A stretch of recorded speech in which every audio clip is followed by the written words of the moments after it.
You're listening to Women's Media Center Live with Robin Morgan on 1580 Gov.biz Radio, a CBS station.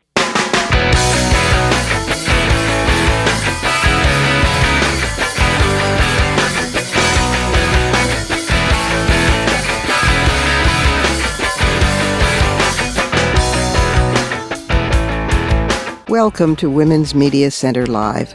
I'm Robin Morgan. You're tuned to CBS radio station gov.biz 1580 AM in the Washington, D.C. area, or you're listening to us on the web, WMClive.com, where you can also find links to podcasts of previous shows. A few days after each show, a transcript of the program posts at womensmediacenter.com. And we want to hear from you. Tweet to hashtag WMC Live or call the comment line 347-903-WMC1. Our show today is not particularly lighthearted, but it is filled with hope. We're focusing on trafficking and related human rights violations in the global sex industry. Our guests are Jessica Neuwirth on international legal approaches and actions, Ruchira Gupta on her work in India, which is years of daring to rescue trafficked women and freeing the voices of survivors, and Kathleen Barry on the new abolitionists mobilizing internationally to end sexual slavery. Then I'll weigh in with fighting words. But first, behind the headlines. Recently, when President Obama mentioned sex trafficking of children in a speech, columnists and pundits suddenly became very interested in the issue, falling on it with an air of astonishment, as if the global women's movement had not been working on sex trafficking for at least 40 years and trying desperately to get the attention of governments and media. But hey, better late than never. Some people and some governments take the position that while child prostitution and trafficking is universally to be condemned, adult women, including those whose ages are 15 or even younger, are not necessarily victims. How's that, you may well ask? Because, they argue, women can choose not to, unlike children. Now, this may sound to you like a officially familiar non-insight. You know, she was asking to be raped, she stays with the batterer, so it's her own fault. Secretaries just love being felt up in the office. Yet, astonishingly, not only is this blame the victim argument still being made regarding women's sexual enslavement, it's the one given more coverage than the different, experienced stand taken by survivors and by most survivors' organizations, one of which, Girls' Educational and Mentoring Services, is having a major benefit, by the way, with celebrity readings October 17th in New York City. Information and tickets can be found at www.gems, that's G-E-M-S, gems-girls.org. Its founder, Rachel Lloyd, herself a survivor, will be a guest on this program in a few weeks. But back to the folks who claim that unless a woman can prove a gun was held to her head, she must yearn to be exploited sexually. Since that argument garners so much attention, we here are being remedial by presenting the other side in this edition of Women's Media Center Live. We are the equal time in more ways than one. Today, we're proud to interview three women, a lawyer, a journalist, and a sociologist, whose work on trafficking has been long-term, creative, and sometimes very dangerous, but who have never turned away or turned back. Our first guest is Jessica Neuwirth, who is one of the founders and the current chair of Equality Now, a remarkable, a really, really special NGO. She worked for Amnesty International. She has worked in the United Nations Office of Legal Affairs and as director of the New York office of the High Commissioner for Human Rights. She served as a special consultant on sexual violence to the International Criminal Tribunal for Rwanda. She has worked on the issue of sexual violence and trafficking for years, and I'm so delighted that you're with us today on Women's Media Center Live. Welcome, Jessica. Thank you. It's great to be with you, and congratulations on Women's Media Center Live, which is just a fantastic show. Well, we're having fun and making waves. Okay, trafficking, sexual slavery, prostitution, all these things are linked. You've been on the case for so long. Give us a bird's eye view of where you think, you think the situation is now. Well, I think it's an interesting time to be working on trafficking, especially for people who have been doing it a long time, because momentum has been growing steadily, actually, for probably more than a decade, but it seems to be intensifying recently. And it gives us a great opportunity to try to move the agenda forward. I think within the women's movement, there's been a lot of discussion on trafficking, how to end trafficking. It's a huge industry. Unlike some of the other abuses we work on, there's a tremendous financial component to it, which in some ways makes it much more difficult to combat. But I think we have very clear vision of how to move forward, and hopefully a lot of this new attention will be channeled into strategic action that will move us all forward. Jess, some of the attention has been a little bit, I don't know how to put this, off tilt, like the president's speech at the Clinton Global Initiative. While on the one hand, just speaking for myself, I was glad he mentioned trafficking. On the other hand, he made no mention of trafficking women. It was all child-focused. He made no mention of the women's movement work on this. Does that help or hurt, or how does that fit in? Well, I think a lot of people, especially people who are newcomers to the issue, start with children. It's easy in many ways. Nobody objects to it. Everybody thinks it's terrible. But I think our feeling is you can't really, working on children alone is not particularly strategic. You can't separate children, in particular girls, from women. A girl who's trafficked at 16 is very likely, or 14 or even 12, is very likely to still be in the sex industry suffering as a trafficking victim when she turns 18, and the day before and the day after are not going to be that different. Mm-hmm. And I think more broadly speaking, in a policy sense, to try to segment that issue really it makes it more difficult to be effective, because in so many countries, people are not distinguishing between girls and women. A John goes to a country, and every time they're questioned or charged, they say, "Oh, I thought she was older. She told me she was 18, mm-hmm. but in fact, maybe she was 14." So I don't think it's particularly strategic and helpful to focus on children alone. What do you say to the folks who claim that the difference is that children can't choose and adult women choose, as in this is, quote, empowering, or this is a form of migration, or they want it? I think again, one fact I think is that many, if not most, of the women started when they were children, but for even those women who come into it at a later age, I think we have to really question, what does choice mean? What is a choice if you have no other choice? And there are parents, for example, who sometimes sell their children into trafficking. Is that a choice they want to make? I really doubt it. I think sometimes what's called choice is really a lack of any other choice, and it's a life-surviving kind of option that people take, but I don't think it really makes sense to talk about it in terms of choice. There's a range, a spectrum of coercion that goes from the most severe form, where you are kidnapping and drugging someone and locking them up, and really that's pretty rare. It may be more often that it starts out that way, but when women are initially kidnapped and raped and maybe chained and drugged, I think after a while what happens is they acquiesce in a certain way that may look like choice, but it's anything but choice. Stockholm Syndrome, isn't it? Exactly. And I think that happens a lot. I think women or girls come to feel like this is their only hope of survival, and they're fed a bunch of lies by people, and they don't have any options for rescue or rehabilitation that are clear to them. So they're very dependent on the people who are exploiting them.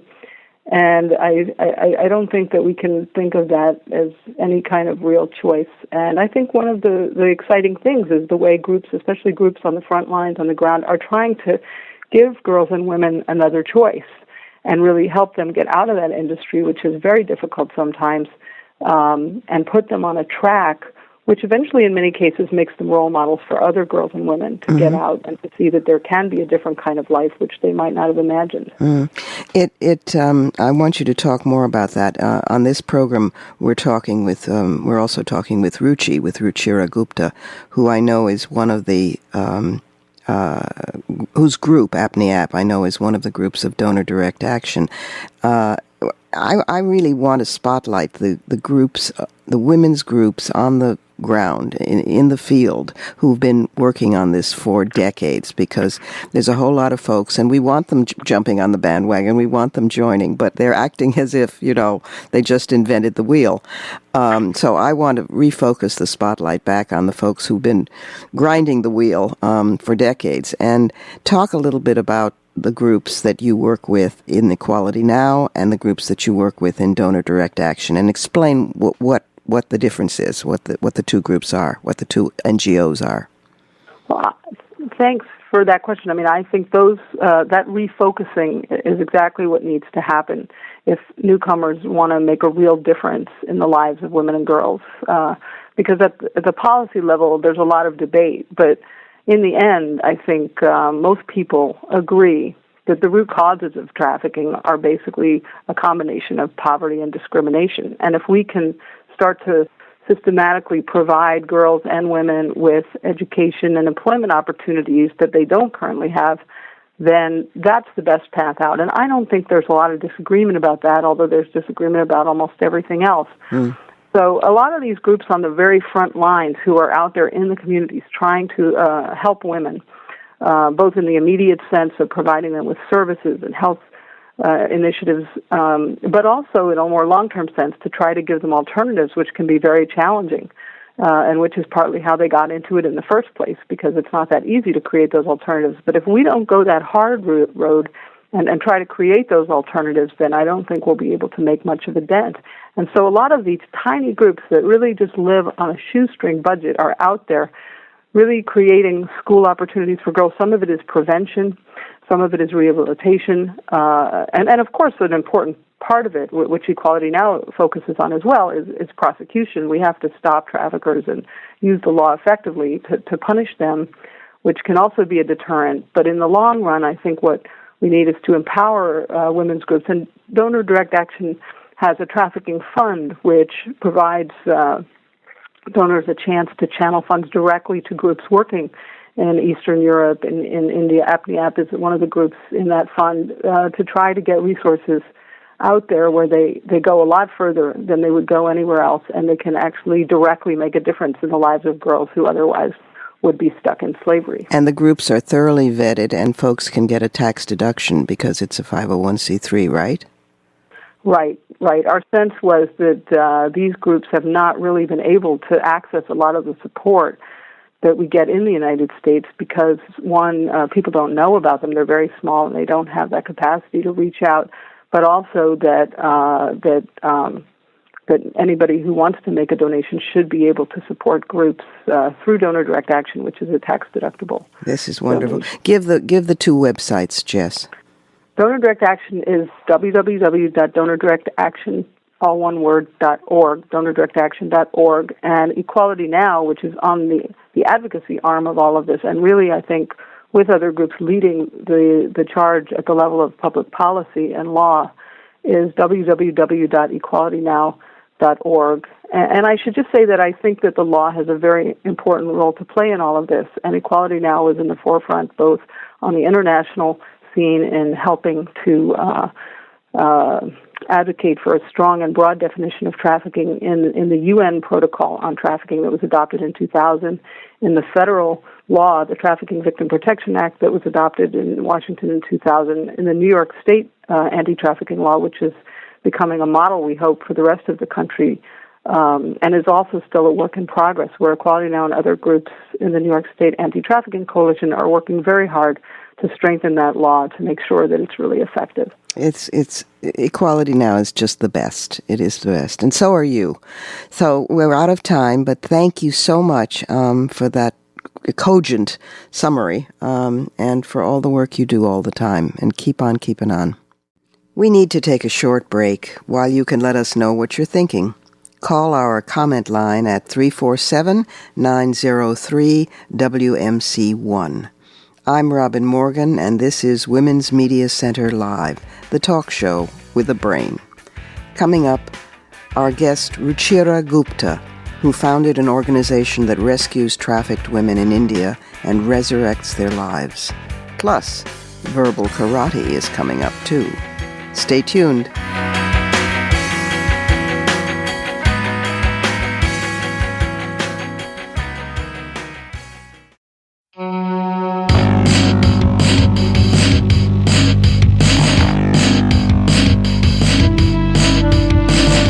You're listening to Women's Media Center Live with Robin Morgan on 1580 gov.biz radio, a CBS station.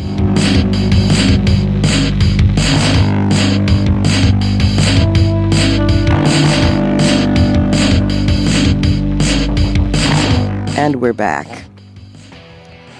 Our next guest is Ruchira Gupta, who, well, she'll tell you her story. She was a journalist, a distinguished journalist, and she encountered sex trafficking, or the slave trade in women's bodies, in a horrifying state some years ago, and decided to do something about it. And she changed the face of it in India, and it changed her life. So she'll tell her own story. Ruchi, welcome to Women's Media Center Live. Thank you, Robin. It's an honor to be on Women's Media Center Radio. Well, start by just telling the story of how you became involved with this issue. I used to be a journalist, and I was walking through the hills of Nepal when I came across rows of villages which didn't have any girls from age 15 to 45. And I was really surprised. So I began to ask questions from the men I saw there. Some were hostile, some walked away, some got angry, some were sheepish, some giggled. But some of them answered and said, "Don't you know, they all are in Bombay." And I was really puzzled, because how could girls from these remote villages, which were even 2 hours away from a road, be in Bombay, which was 1,400 kilometers away? And I began to ask questions, and the answer was horrifying. I found that the slave trade existed in my generation, in my country, in my world, smooth and working efficiently, transporting hundreds of young little girls into the brothels of Bombay and Delhi and Calcutta. There was the local village procurer, who could be an uncle, a neighbor, a brother, who would offer poor farmers very little money, $100, $150, and say that I will take away your 9-year-old, your 10-year-old, your 13-year-old daughter to Bombay, to Calcutta, and either they would say they would give her a job in the big city, or actually even outright say they would put her into prostitution and say at least she will earn something, at least she will have a bed, so it's better than starving. And these poor, isolated farming families would let their daughters go. From the procurer, there was the transporter or the agent who would be in the big cities of Kathmandu and Biratnagar, where these girls were handed over to. The transporter would put together 2 or 3 girls and then take them down in buses to the border of India and Nepal. On the border there was the corrupt border guard. Wink, wink, nod, nod, and these girls were taken across the border to lodges, which were really shabby, like one-room, tented places with rats. And these girls were locked up in these rooms and subjugated. No food, beatings, till they forgot what they wanted, where they came from, and were willing to do anything. And then there were another set of transporters who would take these girls in trains and buses to the brothels of Bombay, Calcutta, Delhi. And there were the pimps who would negotiate the price of these girls based on their beauty and age. And by beauty, I mean if a girl was fair-skinned, she would fetch a higher price. If she was voluptuous, docile, she would fetch a higher price. Virgins, of course, a huge price. And also her age. If she was 9, the younger, the better. These pimps would give as much as $200, $250 for the price of this little girl to the transporter, and then hand her over to a brothel manager. The brothel manager would lock up this girl in a little room with iron bars on the window and just trot her out for 10 customers a night who would rape her and leave her. And this went on for 5 years. And behind the brothel managers were the landlords, anonymous, and behind the landlords, the organized criminal networks, the money lenders who finance the whole business. And this chain was transporting and smuggling and trafficking hundreds and thousands of girls every year into the brothels of India. Till it had become so normalized that people didn't even bat an eyelid. The police would do nothing, the customers were considered not bad people, and life would just go on swirling all around these brothels in the big cities, while these girls were raped with impunity. Ruchi, so you as a journalist wrote up the story and then couldn't leave it there? Is that what happened? Yes. So what happened was that I was really shocked and I wanted to do something about it. So I contacted friends in the British Broadcasting Corporation. They put me in touch with CBC, and I ended up making a documentary on the subject. It took me 18 months to make the documentary. I called The Selling of Innocence, and I went on to win an Emmy for the documentary. But I made eye contact with the women while making the documentary, and that was a life-changing experience for me. So I wanted to do more than just be a journalist, because as a journalist, I could tell the story. But also as a journalist, I had covered war and famine and hunger, and I had been able to walk away from the story. But this was one story I could not walk away from, because I had never seen this kind of deliberate exploitation of one human being by another. So I decided, and this was on the very night that I won an Emmy in New York, that I thought, What year was this? This is 1995. And while I was getting all these awards and accolades and people were offering me jobs, I felt this is not what I want to do. I want to deal with this issue. And I resigned from the BBC without knowing what I would be doing in terms of a salary or anything. But I resolved that I would do something about the issue to tackle the sex trafficking of women and girls. And two things happened. In one sense, I invented my own job. So what I did was that I, with the 22 women in prostitution who had helped me make the documentary, I started Apne Aap. Apne Aap means self-empowerment in Hindi. And the reason we called it Apne Aap was that when I finished making the documentary, the women in prostitution told me that they wanted to change their lives and could I help them. And I said, I cannot help you. You have to help yourselves because, otherwise it's not going to happen. And the women said that they could not read or write, didn't have any money. So how could they even begin to help themselves? Yes. So I said, we can organize and we will form a collective of the 22 women and ask for our rights from the government of India and other bodies. So that's how Apne Aap was born in the brothels of Bombay, literally sitting on a bed inside a brothel. And our meetings used to be in benches, in parks in Bombay initially. At the same time, I did one more thing besides setting up Apne Aap, and that was that I took a consultancy with the United Nations and went off to Southeast Asia to see how women in prostitution were combating AIDS. And there in country after country, I saw how women were struggling to talk about what they really wanted. Besides condoms to combat AIDS, they wanted homes where they would not be beaten. They wanted jobs which were sustainable. And they wanted education for themselves and their daughters. And these were the same things that I'd heard the women in Apne Aap also talk about. And I found such a commonality in the inequalities that the work of Apne Aap began to inform the work I did with the United Nations, and the work of the United Nations began to inform the work of Apne Aap. And consciousness spills over, doesn't it? Exactly. Yes. And now, so many years later, we've organized 15,000 women in India who are organizing and struggling for their rights against all odds. They are being beaten by brothel keepers.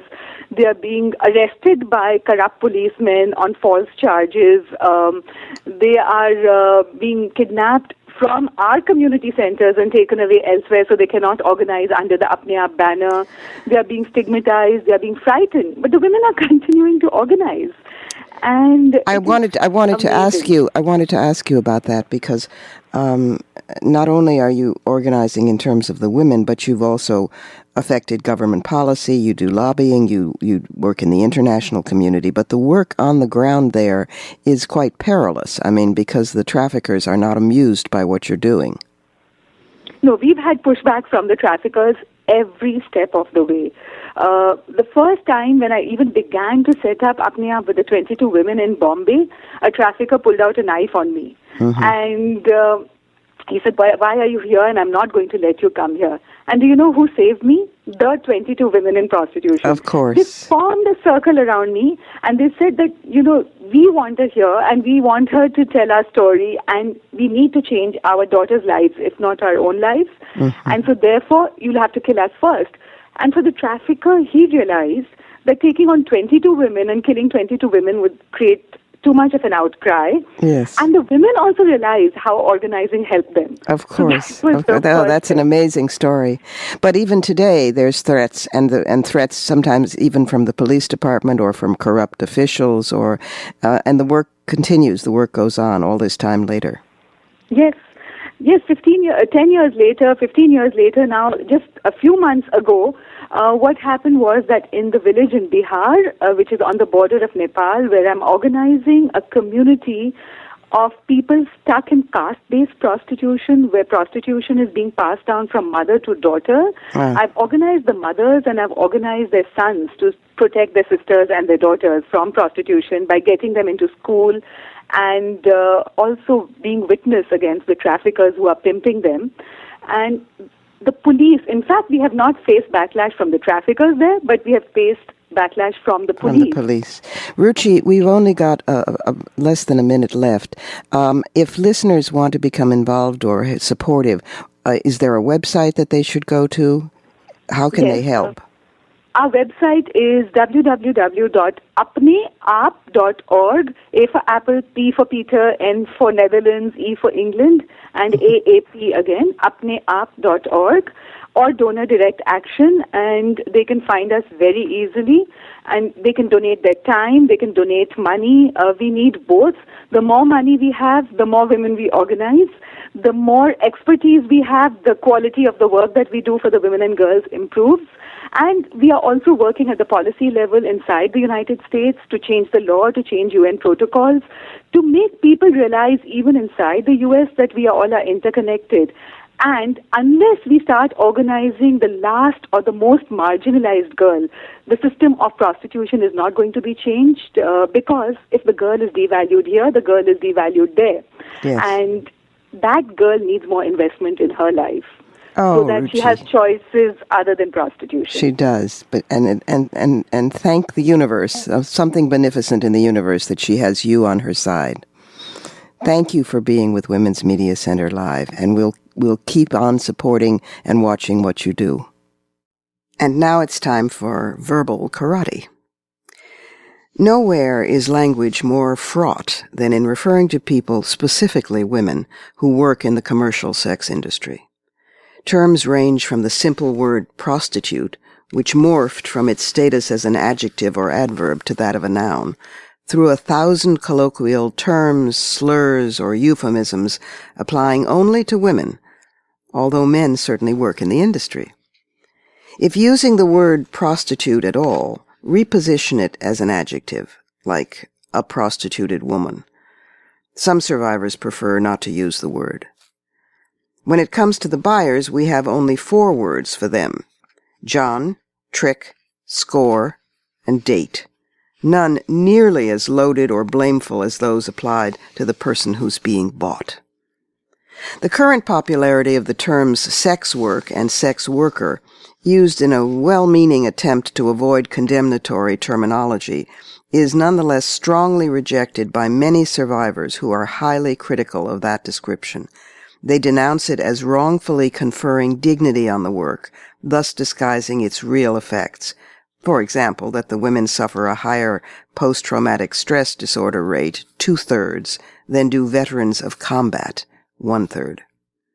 Perhaps the soundest terminology to date to describe a woman in this situation is as experiencing commercial sexual exploitation and or domestic trafficking. Last, some verbal karate chop statistics. The average age of entry in the sex industry in the United States is 14. 75% of women involved are survivors of child molestation, child rape, and or child sexual and physical abuse. 95% suffer from drug and or alcohol addiction. 80% are victims of rape 8 to 10 times every year. 66% are victims of physical and or sexual abuse by pimp so-called boyfriends. 55% are victims of kidnapping. 83% are victims of assault with a weapon. And this is termed a victimless crime. Time to take another pause, during which you can tweet us at hashtag WMC Live. When we return, we'll talk with Kathleen Barry, the pioneer activist and writer who changed the world's consciousness on sex trafficking and who's now about to do it again. This is Women's Media Center Live. I'm Robin Morgan, and we will be right back.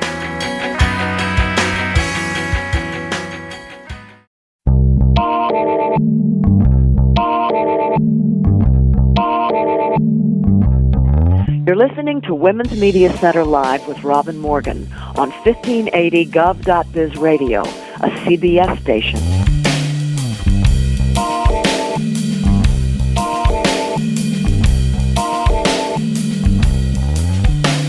The next guest is Kathleen Barry.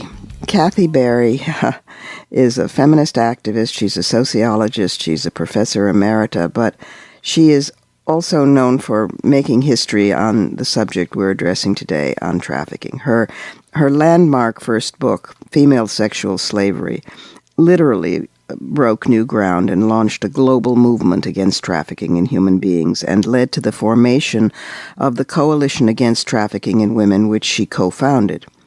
Her following book, her call for criminalizing buyers of sex and her support for programs for the women they've used, is the subject of another book, The Prostitution of Sexuality, The Global Exploitation of Women. And that book has become the basis for state laws and programs worldwide to abolish prostitution. With UNESCO, she originated a model for new feminist human rights treaties. It's the Convention Against Sexual Exploitation, and I hope we get to talk about that. She's the author of a number of other books as well, most recently, Unmaking War, Remaking Men, How Empathy Can Reshape Our Politics, Our Soldiers, and Ourselves. But today we're going to talk about trafficking because she is really the person who brought consciousness to the world on this subject. Kathy, welcome to Women's Media Center Live. Oh, glad to be with you, Robin. Listen, I want to get right to it. Lately, trafficking and sexual exploitation has been in the news. The president addressed it cursorily, very, very scantily, but nonetheless it was the first time a president ever had in a speech. People have been writing columns about it and so forth, so suddenly they have fallen on a platitude with an air of enormous discovery when you've been on the case for decades. If you survey the situation now in terms of sexual exploitation in the field, what do you think is happening? You know, what's really the difference between now and, say, 15 years ago, 20 years ago, 25 years ago, is that there is a really strong, very, very powerful, and very motivated abolitionist movement for feminists for the abolition of prostitution. The issues of the incidence of trafficking, the conditions of prostitution have not changed significantly. They continue to proliferate. They continue to grow. But it's kind of like saying what's changed in slavery when we know that when slavery is an intact institution, and it will get bigger and at times smaller. Right now, this is getting bigger, all due to the proliferation of pornography. Yeah, one of the important things to me, I think, is the work that you've done in exposing the links between pornography, prostitution, trafficking. This is one industry. I mean, you can't pigeonhole it. Girls are moved and women from one section to another, and there's almost seamless trading of women. So that your term for it in the in the convention, which we'll get to later, is sexual exploitation as an industry worldwide is, it seems to me, the right descriptive term. Yeah, I mean, because what we need to do is bring all of the aspects of sexual exploitation together. Prostitution embodies all of them. The women are very often there because of the absence of jobs and the marginalization in the labor force. All the issues that comprise sexual exploitation are concentrated on women's bodies that are being exploited and used in prostitution. What's really, I'm finding today to be very problematic and something I'd like to kind of clear up at the get-go here is the reference to human trafficking. Human trafficking refers, in the case that we're talking about today, to the movement of human bodies from one place to another to be used for prostitution. Trafficking only talks about that movement. It's kind of like talking about the ships on which the slaves were brought across the Atlantic Ocean. Uh-huh. And many people stop the discussion there, saying, oh, that is really horrible. We've got to stop this trafficking. Fully agreed. But we know that the ships bringing the slaves over for a purpose, the trafficking of the women, was only the way of getting them into slavery. And so what happens then is the trafficking of women and children, particularly females, for prostitution is getting them into the prostitution, whether it's on the street, in a brothel, in a massage parlor. It's an important conceptual difference that you're bringing. Yeah, and what's really key to this and what people really don't look at, I've been kind of talking about this since 1979 when female sexual slavery comes up, is that you have to look at what prostitution is. What is it that happens when a human being, in our case, a woman, is put into prostitution, turned out to serve men? Now, the focus has always been on whether women choose to do that or not. Yeah, which is completely specious because that's also was the focus on rape. Yes, it's a blame the victim all over right, again. Right, exactly. And battered women want it, and that's why they stay. I mean, Nobody at age 8, wakes up one day and says, gee, I really want to grow up and be in this commercial sex exploitation industry. Nor at the age of 25. That's right. I mean, everything is a form of coercion. Poverty is a form of coercion. Sexual abuse is a form of coercion. Right. So the idea that only coercion is a gun to your head is ridiculous. Yeah, and so that's why the excitement of NGOs, the president, various journalists about stopping this trafficking is sadly stopping right there and not getting into abolishing prostitution. And that brings us right to the customer. Yeah. What is it that the customer goes to buy in prostitution? We know that most of the customers, from research that's been done, we know that most of the customers are heavy into pornography. A good proportion of them have already have a criminal record. A great proportion of them are known for their violence. What is it that they have to buy that they can't get in a one-to-one relationship that is with respect and out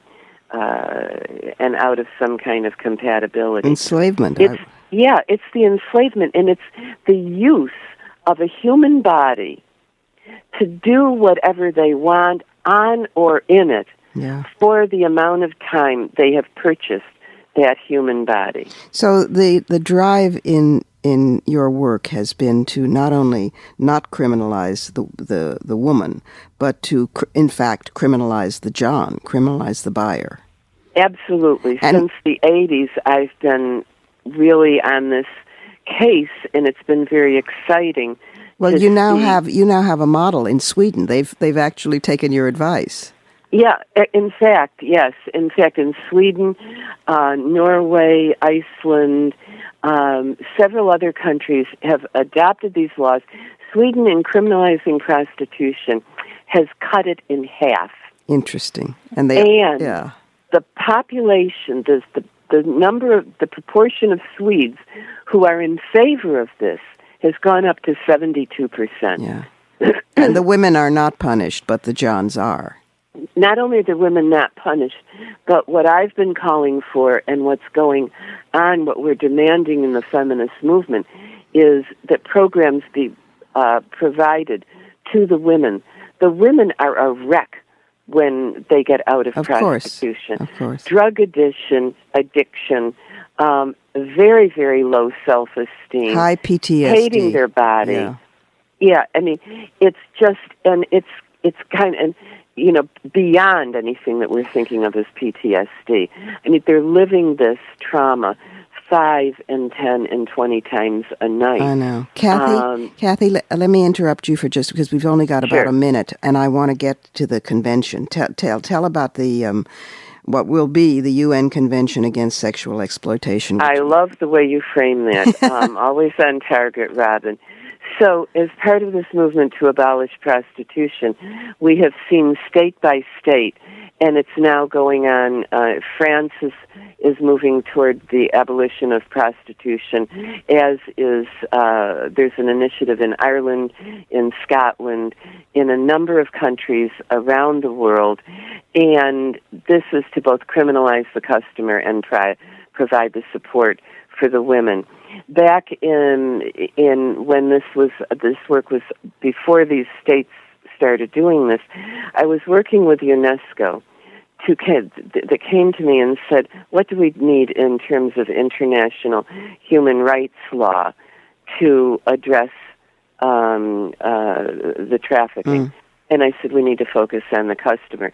But more, we need to understand that prostitution is part of the whole ball of wax that we started out talking about. Sexual exploitation. Of sexual, and so we gave it the umbrella term of sexual exploitation. This has been developed then, I worked on this with international human rights lawyers, to develop this into a human rights treaty that, if adopted by the United Nations, would make sexual exploitation a violation of human rights. Which is what it is. It is what it is. It is what it is. And that means that anybody who violates the human rights of another person is to be criminalized, is to be punished for that violation, whether they're raping a woman, buying her in prostitution, and then raping her, whether they're abusing children. This convention makes no distinction between adult and child or free and forced. There's no such thing as free slavery. There is no such thing as setting a date, like somebody's 18th birthday, to say after that, all of this that's happening to you is okay, we're going to ignore it. You once said this amazing statement, you have to be 4 years old and in chains before anybody will take this seriously, whereas slavery is slavery, and that's why we use the term abolition. Kathy, we have to go, and I'm so sorry. We could talk for ages, but thank you for being on Women's Media Center Live, and thank you for the work you've done all this time and the work you're still continuing to do, and the work you will do, because there's no rest for the weary. We'll take one more break here. I'm Robin Morgan, and you are listening to Women's Media Center Live, the talk show with a brain. We'll return in just a moment with a somewhat unusual version of Fighting Words, so stick around.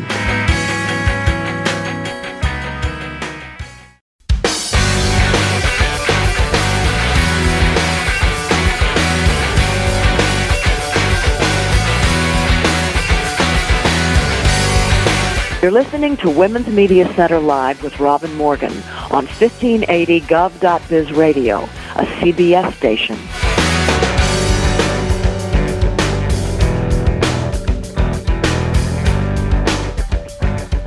And now, fighting words. This week, it's a modest proposal on sex trafficking.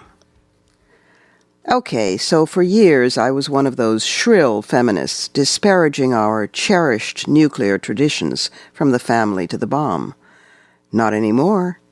The issue that brought me to my senses was the international trafficking of women and girls for sexual exploitation, what we prudish activists for decades stridently termed sexual slavery. But now I realize the importance of joining the underground campaign for trafficking rights, that is, the rights of traffickers and the rights of their merchandise, women, to be trafficked. I saw the light some years ago when the draft protocol to prevent, suppress, and punish trafficking in persons, supplementing the UN Convention Against Transnational Crime, was being negotiated in Vienna. With such a title, you'd think the protocol would just sail through, and indeed, those aspects affecting male as well as female victims, like debt bondage, were unanimously condemned. But with sex trafficking, as with rape, battery, and sexual harassment, some honorable men always raise the issue of a woman's consent. You know how we women never can make up our minds. In this case, the U.S. State Department pushed for language that defined trafficking as bad only if it's forced or coerced, thus gallantly defending a woman's right to choose life as a unit of sexual cargo. Expectably, the global women's movement protested that this narrow definition excludes victims because extreme poverty is coercive and so negates choice. They noted that the force qualifier sets up a convenient defense, allowing traffickers to escape prosecution, since experience shows it's almost impossible for victims to prove non-consent. Oh, those feminists. Carp, carp, carp. They wanted such qualifiers deleted. But the United States, bravely ignoring appeals from developing countries, insisted on the force wording. Why? Well, changing it would have offended a few pro-prostitution Europeans. It would have made the Netherlands grumpy. Now, once I might have found that excuse hilarious, but my newfound consciousness includes humility. I now see that a superpower, especially the sole superpower, cannot ever pressure another government on policy. Furthermore, the State Department was simply following the advice of other honorable types, certain self-styled human rights leaders who, understandably believing human rights should be defined by humans, that is, men, were more committed to the right to traffic than the right from it. Since then, I have come to comprehend how crucial the sex trade is to U.S. stability, the global economy, and human rights. So I offer this modest proposal to legalize international sex traffic and establish systems to enshrine it with the respect it deserves. Banning trafficking would discriminate against poor men who can't afford to go on sex tours, would discriminate against male workers, since if trafficked women were offered educational and skills training options, out of poverty they'd selfishly take them and compete for men's jobs. Would sabotage our foreign policy, since the hidden economy of sex traffic is propping up governments the U.S. needs for strategic purposes, Thailand, the Philippines, Japan, Russia, and most of Eastern Europe among them. Would deprive pornographers of subject matter and visual content, thus infringing on their widely acknowledged freedom of speech. Would deny investors the chance to share in the profits of a potential economic megaboom in the communications industry. You know, list sex trafficking on the NASDAQ, and in 2 hours Rupert Murdoch will rename himself Sportin' Life. It's also clear to me now. Sex trafficking is necessary for the gene pool, since exogamy produces stronger progeny. It's imperative for cheerful military morale. It's the surest way to increase the GDP of developing countries so that they can pay off their World Bank and IMF debt. It's smart business, no upfront capital requirements, and an immediate high rate of return on investment. Compare the alternative job route for U.S. women. 20 years of education in order to earn 62 cents on the dollar? Phooey! It's good for world peace. The one thing contending armies have in common is their taste for brothels. Trafficking transcends nationalism. Think of women around the world enjoying sisterly brothel breaks before and after so-called sex work, happily singing Kumbaya. Besides, despite that 19th century misnomer, white slavery, everyone knows a brothel is an anti-racist, equal opportunity workplace. Plus, a gal can be fat, thin, or not so pretty, educated or illiterate. Pregnant women, disabled women, old women, little girls. Everybody is welcome, especially by men with special needs, fetishes. Such diversity affords trafficked women a multicultural experience, not to speak of flexitime hours, terrific for folks who just are not morning people. Of course, the luckiest ladies are mail-order brides, but that's for the cream of the crop, not any old babe. That comes with the lure of a green card, the myth of romance, and the thrill of danger. Plus fame, your picture and vital statistics in a catalog and online. There are trafficking opportunities to branch out, too, as a rent-a-womb for surrogacy and, once the old bod starts to creak a bit, as an organ harvesting resource. Truth is, despite all you hear about traffic in boys and young men, that's statistically marginal. Let's face it, this is a rarity, a woman-centered employment field. By the way, let's stop this nasty stereotyping of pimps and johns. What about their rights? They perform a social service. They rescue women from destitution, create job opportunities, sometimes recruit their very own sisters. In fact, pimps and traffickers are so solicitous of women's welfare and so pro-worker that now they encourage prostitutes' unions and even run them. You gotta love these guys. Once dignified in the global economy, trafficking would raise the value of girls. Short-sighted feminists should realize that this would end female infanticide in China and sex-selective amniocentesis in India, and it would be cost-effective, since there'd be no need to educate the girls. It would end child sexual abuse, because that would be redefined as career training. It would solve overpopulation, since the life expectancy of trafficked women plummets. But hey, we now know quality of life is what's important. What with HIV and other STDs, these lucky girls need never worry about wrinkles, osteoporosis, Alzheimer's, or IRAs. It would provide fodder for hundreds of dissertations deconstructing the film Pretty Woman as a study in false victimology, now liberated by the male gaze.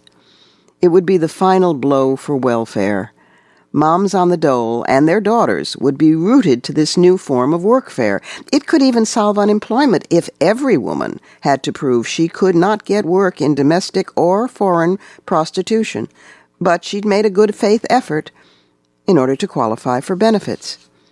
After all, in these days of yearning for traditional values, what could be more traditional than the oldest profession? There's even a religious dimension. Certain Hindu temples still offer hereditary prostitutes. Some Islamic imams permit euphemistic temporary marriages of a few hours or nights' duration. And who would fill the Vatican's confessionals if there were no sinners? Even the hardcore Christian right and ultra-Orthodox Jews will eventually support sex trade legitimacy, recognizing that these bought and sold women have been thoroughly drilled in the female virtues they so espouse: obedience, self-sacrifice, how to service male needs, and how to compartmentalize one's mental, emotional, and physical being. Look, I'm not saying there aren't problems. No industry is perfect. State Department officials and human rights leaders work long hours too, and with a lot less excitement and travel than women being trafficked, I might add. So, okay, there are glitches. Sometimes 9 or 10-year-olds slip through the cracks. You know how gals lie about their age. But regulating any industry is never the answer. Besides, the solution has already been proposed by some of the human rightists. Sensitivity training for Johns. Seriously. Makes sense. An educated John would know that if his companion looks like she's 6 years old and can't stop sobbing and trembling, then he should back off and maybe only demand fellatio. As we work toward full legit status, there might be a name problem, since sex traffic has unfairly garnered such a negative rep. But we're already on the way to fixing that. Traffickers are being repositioned, sort of like travel agents, opening up new vistas for women who otherwise would be bought for less locally than, say, in German Eros centers. Traffickers in Eastern Europe now call themselves migration facilitators. Truly. What's more, the human right is to defend them as such. See, trafficking's about brotherhood in more ways than one. Personally, I wish we had evolved to this awareness centuries earlier. I'm certain that if Africans, being whipped onto slave ships, had only been told they were getting a chance to migrate to the New World, they'd have gone gratefully. Sure, there were going to be some rough patches ahead in Mississippi, but eventually the result would produce Toni Morrison, so what's not to celebrate? It seems obvious to me now. The sex trade must be formally welcomed into the global socio-economic order. The International Labor Organization grasps this. In 1999, ILO began to consider validating, quote, national sex industries as legitimate commodifications of women's flesh. Gives a fun twist to legal phrases like trade, commerce, and intercourse between states shall be unrestricted, doesn't it? Governments should establish sex traffic ministries. This is mere parody for all those dreary women's ministries. The UN should initiate a Status of Trafficking Commission and organize a world conference on sexual exploitation as development strategy. I could go on, but you see how the whole world benefits, and as a bonus, everyone gets to learn Dutch, which otherwise is a dying language. So you feminists out there, you lost that time, harassing the State Department over details like forced and consent in a protocol that carried the weight of a mere international treaty. Today, the U.S. definition of trafficking is bifurcated. The definition itself is okay, it doesn't carry those words, but the operative definition is of severe trafficking. You might ask, what is mild trafficking? Anyway, the severe trafficking operative definition still includes by force, fraud, or coercion. Coercion explained as serious harm or physical restraint, no mention of economic pressure negating choice. But so what? So what if women are forced into the sex trade? It's good for mankind. Besides, you know how women always say no, but mean yes. And that's it for this week. You've been listening to us on CBS station 1580 gov.biz AM radio in Washington, D.C., and on the web at WMClive.com, where you can find podcasts of previous shows, too. A few days after each program, a transcript posts at womensmediacenter.com. Portions of this program were taped earlier, and views expressed here do not represent the Women's Media Center. Here's the family for Women's Media Center Live. WMC President and for this program Executive Producer Julie Burton, Senior Producer Crystal Williams-Chancellor, Technical Director Michelle Kinsey-Bruns, and Production Assistant Nora Eakin. I'm Robin Morgan, and I thank you for sticking with us and listening to this pretty heavy show.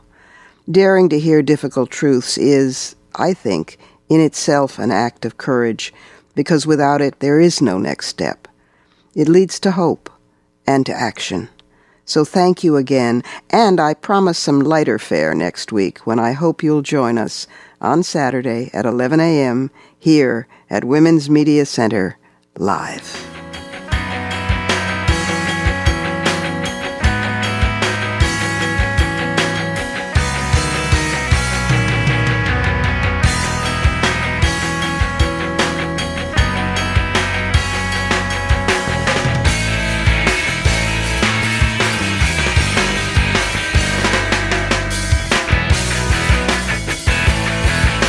Women's Media Center Live is brought to you by Regina Kulik-Scully, our founding sponsor.